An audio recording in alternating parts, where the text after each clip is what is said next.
కావలి పట్టణంలోని 29వ ward జనతాపేటలో MLA Ramireddy Pratap Kumar Reddy ఎన్నికల ప్రచారం నిర్వహించారు. స్థానిక నాయకులు, ప్రజలు గజమాలతో సన్మానించి స్వాగతం పలికారు.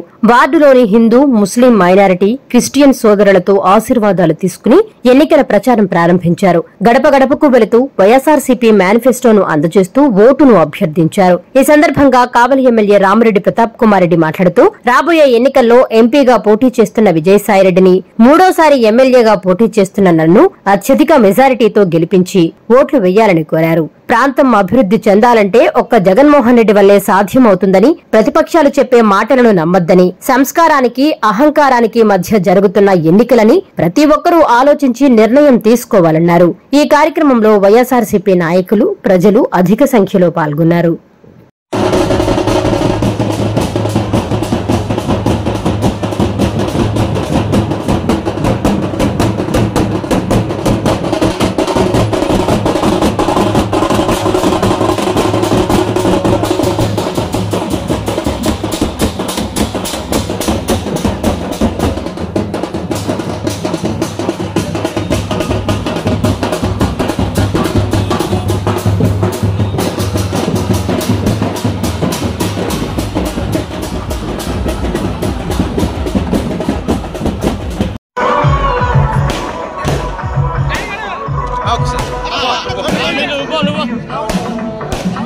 సైడ్ గుండమ్మా, ఒక సైడ్ గుండు, ఒక సైడ్ గుండలే, ఒక సైడ్ గుండమ్మా, సైడ్ గుండమ్మా.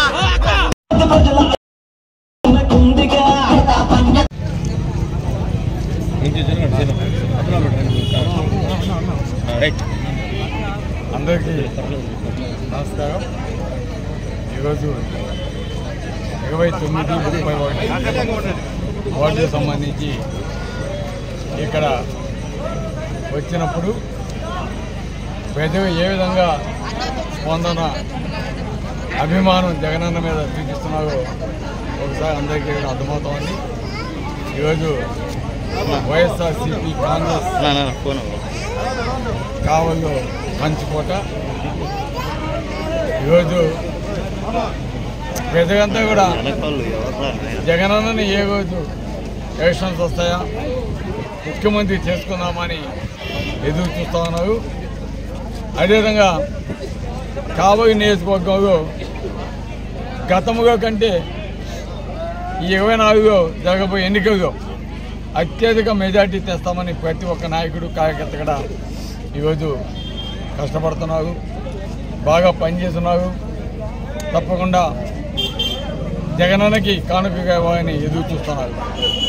కానీ ఈరోజు తెలుగుదేశంకు సంబంధించిన నాయకులు కానీ, ఒక అధినాయకత్వం కానీ ఎక్కడ కూడా కావలి నియోజకవర్గంలో 4 సంవత్సరాలు కానగాకుండా ఎక్కడ దాముకున్నారో ప్రజలకు అర్థమైంది.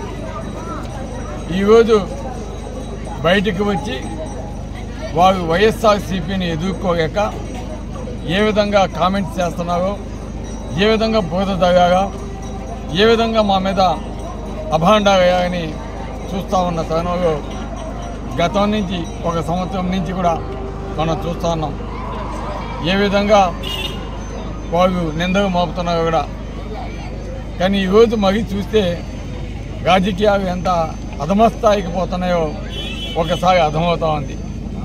ఎందుకంటే నిన్న జరిగిన గుణగుంట మద్యం కేసులో సచివాలయంలో తెలుగుదేశంకు సంబంధించిన కొంతమంది నాయకులు అక్కడ వైఎస్ఆర్ కాంగ్రెస్ పార్టీకి ప్రతిసారి కూడా అత్యధిక మెజార్టీ ఆ 17వ వార్డు గుణగుంట రావడం ఇవి చూసి జీర్ణించుకోలేక అక్కడ ఏదో విధంగా అక్కడ నాయకుని భయపెట్టాగా, లేదా ఏదో ఒక విధంగా రౌడీజం చేయాగా, ఏదో ఒక నింద మా మీద, మా పార్టీ మీద వేయాలని ఒక సచివాలయంలో వాళ్ళు అక్రమంగా మద్యం సీసాగా అక్కడ ఉంచి, అదేవిధంగా కొన్ని బస్తాగా రైస్ కూడా అక్కడ పెట్టి వాళ్ళు ముందుగానే ప్రిపేర్ చేసుకుని ఇవన్నీ ఉన్నాయి, దానికి సంబంధించిన ఎంత క్వాంటిటీ ఉంది అని కొన్ని సోషల్ మీడియాలో అక్కడ ఓపెన్ చేయకముందే కూడా వేసి ఏ విధంగా వైఎస్ఆర్ కాంగ్రెస్ మీద అభాండా వేయాలని చూస్తున్నారో అర్థమవుతోంది. అంటే